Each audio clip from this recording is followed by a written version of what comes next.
I'm sorry. We got us in trouble. Yeah, but I mean, how old is I'm the average 24. member of the band? I'm the youngest person in the band. Really? I just turned 24. Yeah, I am. Happy birthday. Yeah. Adam, that's enough. 26. What is it? Fat Daddy and the Bel Airs, yeah? That's right.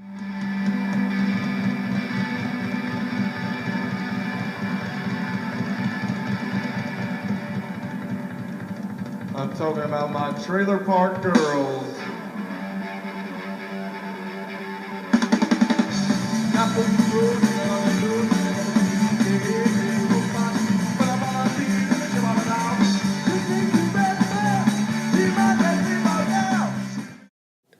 This is a memoir about my uncle, Wilson Wagner. Wilson, tell us about your family and what you do. Yes, so I'm married, and I have two beautiful daughters who are watching this interview. You might see later. My name is Jane. My name is May, and that's my dad, Wilson. All right. And then, do you know what he does? What does he do? He works as a cameraman. Yeah. So I work in the film and video industry, and I'm primarily a director of photography or a camera operator, but I also do lighting. I've been worked in every state in the United States except North and South Dakota. I've not been to Russia, and I've not been to Australia or Antarctica, but I've been pretty much everywhere else. So I won an Emmy for my work on the 2011 Ironman World Championships, which is a show that was on NBC, and it's on NBC Sports every year. The Emmy was for outstanding camera work, I think.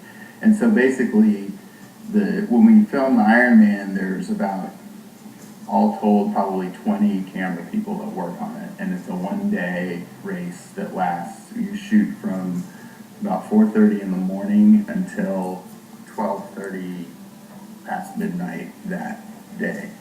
And so there's like 20 of us, and it takes that many people and that many cameras to do it. And so we all together won this Emmy for our camera work, which was kind of cool because it really is a team effort to get that job done, and it was cool that we all got it. And it doesn't happen every time. We film that race every year, and it's kind of a hard thing to get. So it was really cool that we got that.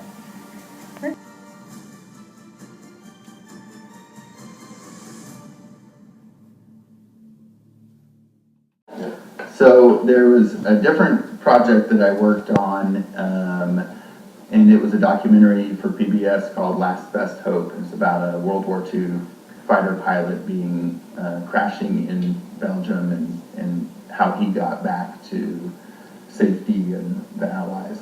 So the guy, Bill Grosvenor, he's telling us the story about how he crashed, and for the whole story of the documentary, it's not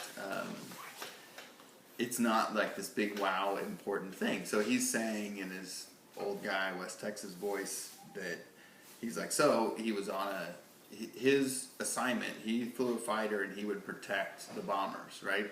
So they were on a mission, and as they were hooking up with the bombers, because they take off from different airfields and then they meet up.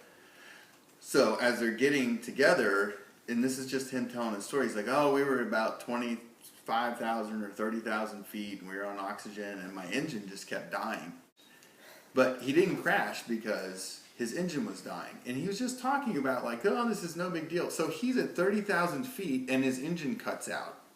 That's terrifying. And to him, it was no big deal. You just go, it's like, oh, we just dropped down to a lower altitude and restart it. Like, no big deal. And that was like, had nothing to do with the story, and I thought it was like... And he jumped out, pulled the chute, and the plane crashed on one side of this little road in a field, and he landed 2 seconds later, just enough time for the canopy to open. In another field, right across the road, immediately got rid of his chute because there was a big explosion from the plane and the Germans were all around there. And he just started running. And he ran and he hid behind a barn. And he was literally looking behind this barn like it's like in a movie for us. And saw 2 Germans running this way, so he ran that way, hid behind a tree, and then another barn, and then ended up in a potato pit in another barn, and like it was pretty That's amazing. amazing. And we were sitting there, standing there with him, and he's literally saying, "Right here, where you're standing, is where I hid." Like that's where it happened. So it's like chills. The Belgian government decided to knight us and give us the Order of Chevalier. Because they felt that the story that we told in the documentary was so important to tell to younger generations, like my parents' generation, my generation, and your generation, to tell that story about what people went through during World War II and to keep that alive in their culture. Perfect. All right, Thank you. that was good.